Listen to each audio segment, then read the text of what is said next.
هذا السافل التافه الحقير صبي غنوة عم بيهاجم جميل الحسن وسيارته وما سيارته.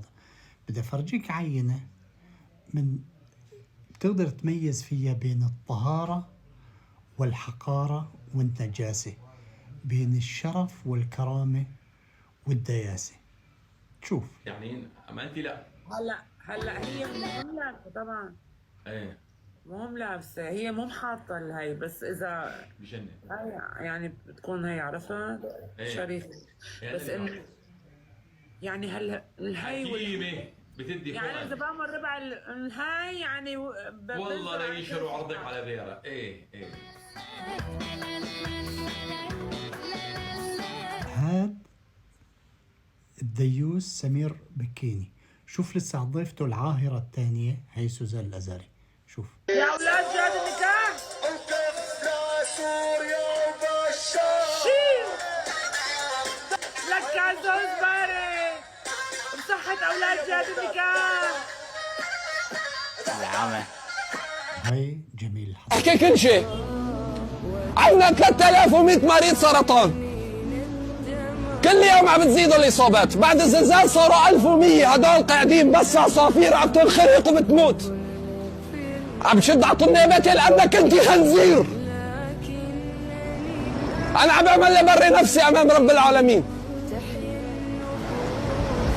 وقت اللي بدي جد الجد.